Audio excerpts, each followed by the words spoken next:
happy with some things. Obviously not happy with the start. Thrilled with what the bench guys did in particular. Love the way Jalen and Cook are embracing their role right now. Coming off the bench for us, and I don't think that we were strong necessarily played strong across the board with our top 8, but effectively going into a game, we feel like with Jordan out right now, and obviously Sewell and Sampson and Richie, it's kind of guys that are trying to fight their way into a rotation. We got 8 starters. A couple of those 8 starters didn't play particularly well tonight, but when you have a deep team and you have that type of quality, through your top 8, you still do relatively well. Do you have an emphasis on Jalen to really step up his game this year, the way he did last year, and how has he responded to that so far? Yeah, I mean, Jalen's been outstanding, and it could have went another way because the decision that we had to make at the time relative to how we want to start the game. And again, it's selling. It's the coaching staff.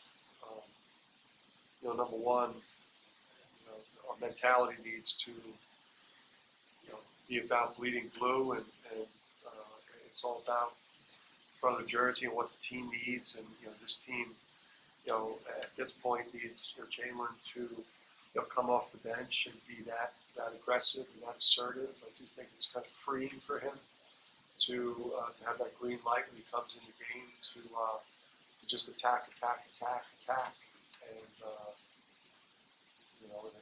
looks like it's working good for him. 24 assists and 35 baskets.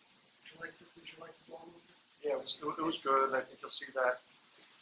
We want to be a team that averages 16, 17 assists a game. 16, 17, 18 assists a game, and it probably could have been 30. We bricked some shots.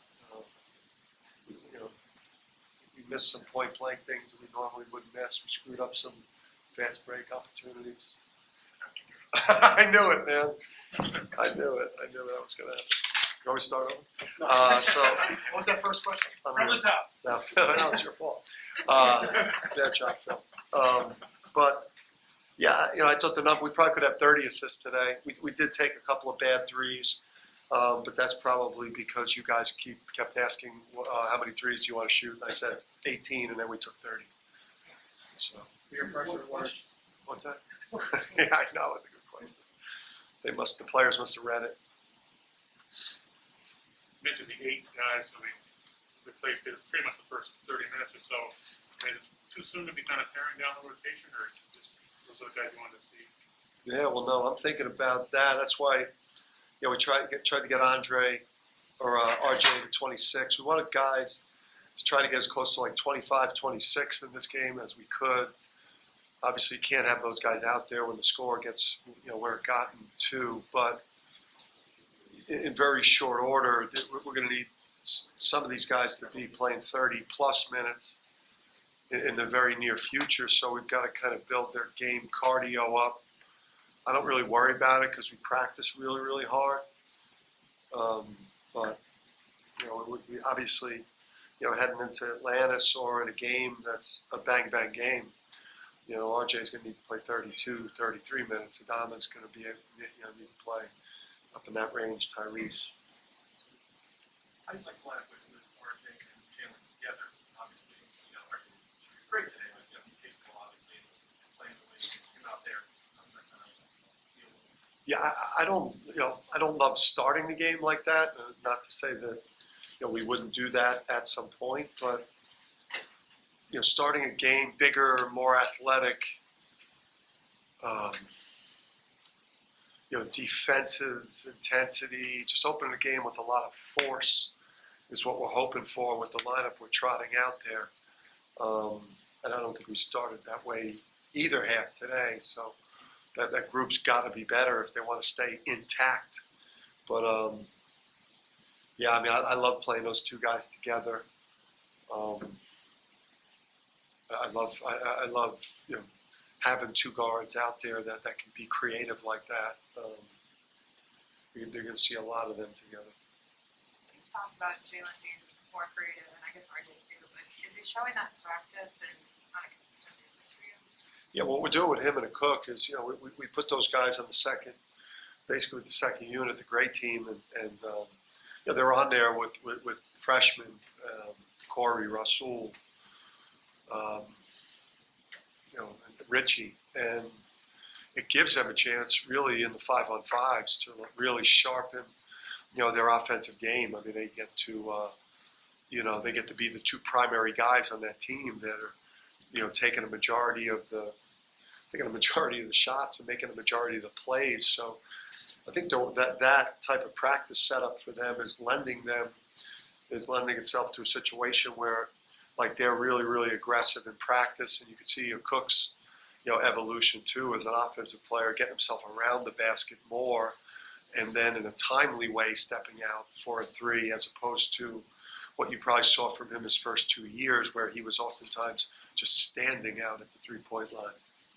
How's Whaley doing? I think he'll be fine. It didn't seem like much, maybe a moderate sprain. I don't.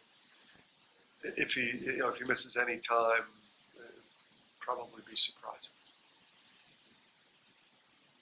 One more question. Talk about Andre a little bit. He does so much. He's so athletic. But you worry about just getting him scoring more to kind of feel a little more confident. Yeah, he should have took the three in the second half, and he's got he's very early, in his career, and I think what happened to him today was he got off to a bad start defensively that led to a couple of baskets for them. And he's such a smart guy, and he's such a perfectionist. But I think it did affect. I think it affected a lot of the rest of his game, and he was just he couldn't find a rhythm or. But even with that said, I mean, nine rebounds all over the offensive glass.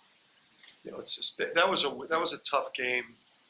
I would say overall for a lot of guys offensively because of what they were doing. They were switching some things and downing things on the side. It wasn't man. It wasn't really a zone.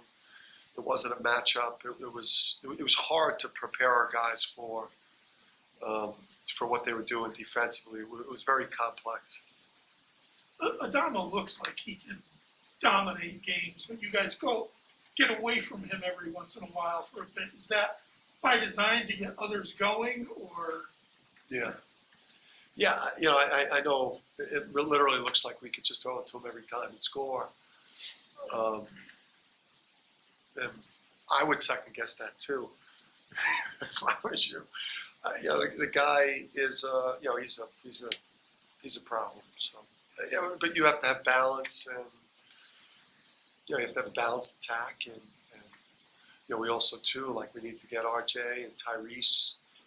We have to run things for them to get them going in the game, because people are going to adjust, and you got to run things for Tyler to get shots, and you got to have a Cook and Isaiah into the flow of things. And I think that's kind of what got us last year was, we do feel like Adama's a special player, but we also have to really try to develop a total offensive attack for when people, really try to take him away with the trap and because that's coming. The traps are coming, and the bodies around him are coming, and fronting him in the post with help behind him. It's all coming, because if you single cover that guy, you're in deep trouble.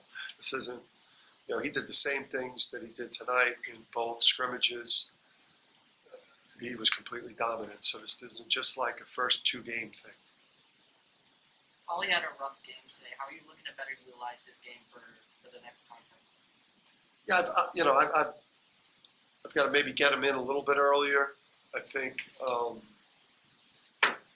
maybe get him into the game a little bit sooner before he goes cold. It's hard for a shooter, to sit there for a long time. So I could help him more. But in the end, Tyler's got a chance to be the 52nd 1,000-point scorer in the history of this program, which is pretty esteemed company there. So he's a big time shooter. He's got a 0 for 5, first time playing in here. He's going to make shots. He's going to have, he's going to be the next 1,000-point scorer. You mentioned flow. One more thing. Mentioned flow. Does it feel like things are flowing better this year, just from your side of things, and what you're seeing now outside of the two games? Yeah, I think we took the two close scrimmages. We've made the adjustments. We know how to play it. Guys are settling into their roles. We've got our 8 starters. We're obviously, desperate for Jordan to get healthy and get back into the mix, because that extra firepower and bringing some more length and athleticism onto the court, it will really fill us out for where we want to be with that first 9, and then obviously got guys like Rasul and Sampson that are, and Richie that are developing and trying to fight their way into potentially forcing us to play 10. But we know who we are. We know what we can be this year.